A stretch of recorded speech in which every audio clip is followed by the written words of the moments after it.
ಇಂದೇ ಡೌನ್ಲೋಡ್ ಮಾಡಿ ಮತ್ತು ನಿಮ್ಮ ನೆಚ್ಚಿನ ಶೋಗಳನ್ನು ಆನಂದಿಸಿ.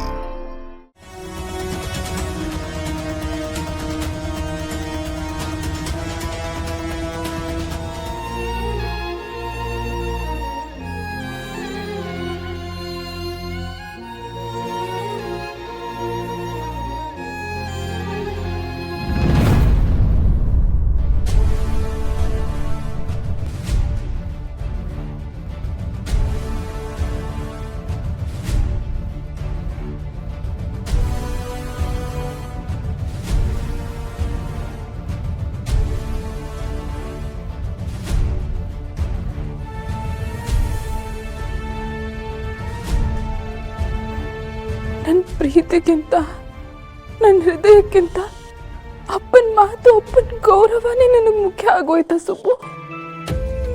ಹಾಗಾದ್ರೆ ಅಪ್ಪನ ಮಾತಿಗೆ ಬೆಲೆ ಕೊಟ್ಟಷ್ಟೇ ನೀನು ನನ್ನ ಜೊತೆ ಮದುವೆ ಆಗ್ತಿದ್ಯಾ? ಅಪ್ಪನ ಮಾತಿನ ಮುಂದೆ ನನ್ನ ಪ್ರೀತಿ ಇಷ್ಟು ಚಿಕ್ಕದಾಗೋಯ್ತಾ ಸುಬ್ಬು?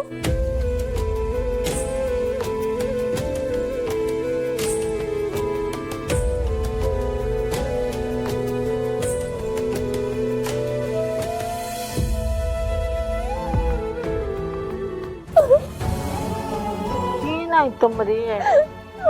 ಯಾಕೆ ಮಾಡ್ತಿದ್ಯಾ? ಏನಾಯ್ತು ಹೇಳು. ಅಜ್ಜಿ, ನನಗನ್ಸುತ್ತೆ ಸುಬ್ಬು ನನ್ನ ಪ್ರೀತಿನ ಯಾವ್ದು ಕಾರಣಕ್ಕೂ ಒಪ್ಕೊಳ್ಳಲ್ಲ. ಅವನಿಗೆ ನನ್ನ ಮೇಲೆ ಪ್ರೀತಿ ಇಲ್ಲ ಅಜ್ಜಿ. ಅವನಿಗೆ ನನ್ನ ಪ್ರೀತಿಗಿಂತ ಅಪ್ಪನ ಮೇಲಿರೋ ಗೌರವ ಭಕ್ತಿನೇ ಜಾಸ್ತಿ. ನನಗನ್ಸುತ್ತೆ ಅವನು ಈಗಲೂ ನನ್ನನ್ನು ಮದುವೆ ಆಗ್ತಿರೋದು ಅಪ್ಪನ ಮಾತು ಗೌರವ ಕೊಟ್ಟಷ್ಟೇ, ನನ್ನ ಮೇಲೆ ಪ್ರೀತಿಗಲ್ಲ. ನನ್ನ ಪ್ರೀತಿ ನನಗೆ ದಕ್ತಿಲ್ಲ ಅಜ್ಜಿ. ಸುಬ್ಬು ನನಗೆ ಬರೀ ಗಂಡನಾಗಿ ಬರ್ತಿದ್ದಾನಷ್ಟೇ, ನನ್ನ ಪ್ರೇಮಿ ಆಗಲ್ಲ ಅಜ್ಜಿ. ಅವನಿಗೆ ನನ್ನ ಮೇಲೆ ಪ್ರೀತಿ ಇಲ್ಲ ಅಜ್ಜಿ, ಅವನಿಗೆ ನನ್ನ ಮೇಲೆ ಪ್ರೀತಿ ಇಲ್ಲ. ಅಯ್ಯೋ ಶ್ರಾವಣಿಯಮ್ಮ, ಅಯ್ಯೋ ದೇವ್ರೆ, ನನ್ನ ಮಗ ಸುಬ್ರಹ್ಮಣ್ಯ ಶ್ರಾವಣಿಯಮ್ಮನ ಪ್ರೀತಿನ ಅದು ಯಾವಾಗ ಅರ್ಥ ಮಾಡ್ಕೋತಾನೋ ಗೊತ್ತಿಲ್ಲ. ಶೈಲು, ಆತರ ಪಡೋದು ಬೇಡ. ಮೊದಲು ಏನು ನಡೀತು ಅನ್ನೋದನ್ನು ತಿಳ್ಕೊಳ್ಳೋಣ. ಇವಾಗ ಶ್ರಾವಣಿ ಸ್ವಲ್ಪ ದುಃಖದಲ್ಲಿದ್ದಾಳೆ. ಈಗ ಮಾತಾಡಿದ್ರೆ ಅವಳು ಸರಿಯಾಗಿ ಏನೂ ಹೇಳಲ್ಲ. ಅವಳಿಗೆ ಸಮಾಧಾನ ಆಗಲಿ, ಆಮೇಲೆ ಮಾತಾಡೋಣ.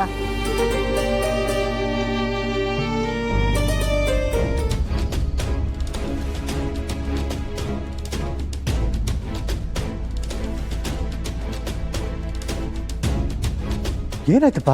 ಅರ್ಜೆಂಟ್ ಫೋನ್ ಮಾಡಿ ಬರೋಕ್ಕೆ ಹೇಳಿ. ಅಪ್ಪ, ನನಗೇನೋ ನನ್ನ ಪ್ರೀತಿ ಸಿಕ್ಕಿದೆ ಅಂದ್ಕೊಂಡು ಹಾಗೆ ಶ್ರಾವಣಿ ಮೇಡಮು ನನ್ನ ಬದುಕಿಗೆ ಬರ್ತಾ ಇದ್ದಾರೆ. ಅದೇ ನನಗೆ ಒಂದ್ಸಲ ಏನೋ ಒಂಥರ ಭಯ ಶುರು ಆಗ್ಬಿಟ್ಟಿದೆಯಪ್ಪ. ನಾನು ಆಕಾಶದಲ್ಲಿರೋ ನಕ್ಷತ್ರಕ್ಕೆ ಏನಾದರೂ ಆಸೆ ಪಡ್ತಾ ಇದ್ದೀನ ಅಂತ. ಶ್ರಾವಣಿ ಮೇಡಮ್ ಕೈ ಹಿಡಿಯೋದಕ್ಕೆ ನನಗೆ ಯೋಗ್ಯತೆ ಇದೆಯಾಪ್ಪ? ಯಾಕೋ ಹಂಗೆ ಅನ್ಕೋತೀಯ ಮಗನೆ? ಎಲ್ಲರೂ ನಿನ್ನ ಬಗ್ಗೆ ಎಷ್ಟು ಮಾತಾಡ್ತಾರೆ ಗೊತ್ತಾ? ಹಾಡಿ ಹೊಗಳ್ತಾ ಇದ್ದಾರೆ ಕಣೋ. ಇಷ್ಟಾದರೂ ನೀನು ಯಾಕೋ ಹೀಗೆ ಅನ್ಕೋತೀಯ? ನೋಡೋ ಸುಬ್ಬು, ಆಕಾಶದಲ್ಲಿರೋ ಮೋಡನೇ ಭೂಮಿನ ಭೇಟಿ ಮಾಡೋಕ್ಕೆ ಮಳೆಯಾಗಿ ಬರಲ್ವನೋ? ನೀನು ಶ್ರಾವಣಿಯಮ್ಮ ಆಕಾಶ ಭೂಮಿ ಅಂತಲೇ ಅಂದ್ಕೊಳ್ಳೋ. ಆದರೆ ನಿಮ್ಮಿಬ್ಬರ ಮಧ್ಯೆ ಮಳೆಯಾಗಿರೋದು ಪ್ರೀತಿ. ನೀ ಹೇಳ್ದಾಗೆ ಶ್ರಾವಣಿಯಮ್ಮ ನಕ್ಷತ್ರನೇ, ಆದರೆ ಅವ್ರ ಆಕಾಶದಲ್ಲಿರೋ ಕೈಗೆಟಕದೇ ಇರೋವಂಥ ನಕ್ಷತ್ರ ಅಲ್ಲ ಕಣೋ. ಯಾವಾಗಲೂ ನಿನ್ನ ಹೃದಯದಲ್ಲಿ ನಿನ್ನ ಜೊತೆಗಿರೋದು ನಕ್ಷತ್ರ. ಹೌದಪ್ಪ, ಶ್ರಾವಣಿ ಮೇಡಮು ಯಾವಾಗಲೂ ನನ್ನ ಹೃದಯದಲ್ಲಿರೋ ನಕ್ಷತ್ರನೇ. ಈ ವಿಷಯನ ಅವ್ರ ಹತ್ರ ಹೋಗಿ ಹೇಳ್ಕೊಳ್ಳೋ. ಎಲ್ಲಿವರೆಗೂ ನಿನ್ನ ಪ್ರೀತಿ ವಿಷಯ ಹೇಳ್ಕೊಳ್ಳಲ್ವೋ ಅಲ್ಲಿವರೆಗೂ ಈ ಒದ್ದಾಟ ಇದ್ದಿದ್ದೇ ಕಣೋ.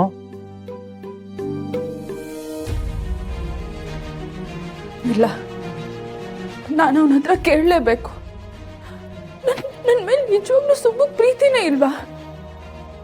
ಅವ್ನು ನನ್ನ ವಿಷಯದಲ್ಲಿ ಯಾಕೆ ಹೀಗೆ ನಡ್ಕೋತಾ ಇದ್ದಾನೆ? ಅವನಿಗೆ ಪ್ರೀತಿ ಇಲ್ಲ ಅಂದರೆ ಅವ್ನು ಈ ಮದುವೆಗೆ ಯಾಕೆ ಒಪ್ಕೋಬೇಕಾಗಿತ್ತು?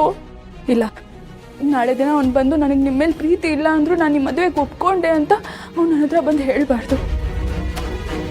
ನಾನು ಅವನ ಹತ್ರ ಎಲ್ಲ ವಿಷಯನೂ ಮಾತಾಡ್ತೀನಿ. ನೇರವಾಗಿ ಅವನೇ ನನಗೆಲ್ಲನೂ ಹೇಳಬೇಕು.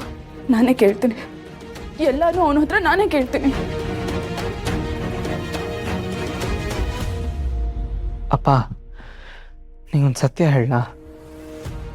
ನನಗೆ ಯಜಮಾನ್ರೇ ದೇವ್ರು, ಅವರೇ ನನ್ನ ಗುರುಗಳು, ಅವರೇ ನನ್ನ ಜೀವನ. ಅವ್ರು ಹಾಕಿದ ಗೆರೆನ ನಾನು ಯಾವತ್ತೂ ದಾಟಲ್ಲ.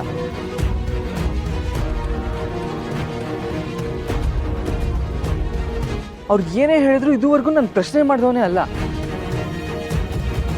ಅವ್ರೇನಾದರೂ ನನ್ನ ಬೆಟ್ಟದ ತುದಿಗೆ ಕರ್ಕೊಂಡು ಹೋಗಿ ಇಲ್ಲಿಂದ ಬೀಳು ಅಂದ್ರೆ ನಾನು ಬೀಳ್ತೀನಪ್ಪ. ಅವ್ರು ಇವಾಗಲೇ ನನಗೆ ಪ್ರಾಣ ಬಿಟ್ಬಿಡು ಅಂದ್ರೂ ಬಿಟ್ಬಿಡ್ತೀನಪ್ಪ. ಈಗಲೂ ಅಷ್ಟೇ, ಅವ್ರು ಹೇಳಿರೋ ಒಂದೇ ಒಂದು ಮಾತಿಗೆ ಕಣ್ಣು ಮುಚ್ಕೊಂಡು ಶ್ರಾವಣಿ ಮೇಡಮ್ ಕುತ್ತಿಗೆ ತಾಳಿ ಕಟ್ಬಿಡ್ತೀನಪ್ಪ.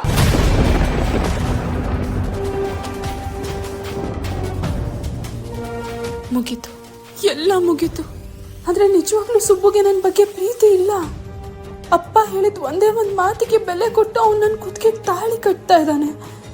ಆದರೆ ಸುಬ್ಬು ಪ್ರೀತಿ ಗೆಲ್ಲೋದ್ರಲ್ಲಿ ನಾನು ಸೋತ್ ಹೋದೆ.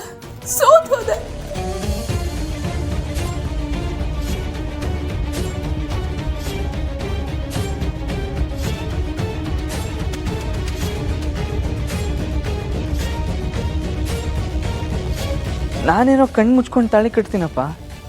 ಆದರೆ ನಾನು ಕಣ್ಣು ಮುಚ್ಚಿದಾಗ್ಲೂ ನಾನು ಕಾಣೋದು ಶ್ರಾವಣಿ ಮೇಡಮ್ ಒಬ್ಬರೇ. ಅವ್ರ ಕುತ್ತಿಗೆಗೆ 3 ಗಂಟು ಹಾಕಿ ನಾನು ಅವ್ರ ಗಂಡ ಆಗ್ಬೋದಪ್ಪ. ಆದರೆ ಅವ್ರನ್ನ ಪ್ರಾಣಕ್ಕಿಂತ ಹೆಚ್ಚಾಗಿ ಪ್ರೀತಿಸಿ ಅವ್ರ ಪ್ರೇಮಿ ಆಗ್ಬೇಕು ಅನ್ಕೊಂಡಿದ್ದೀನಿ.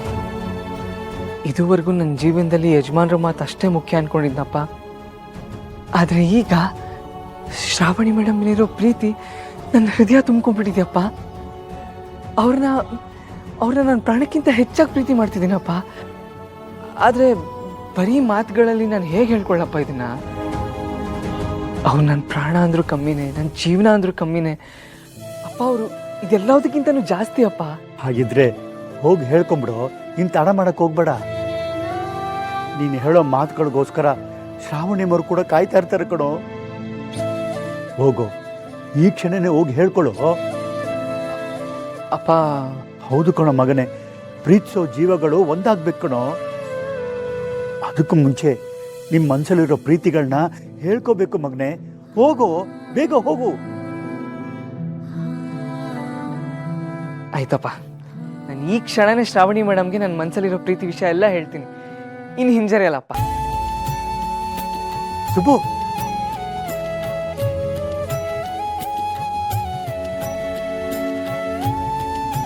All the best.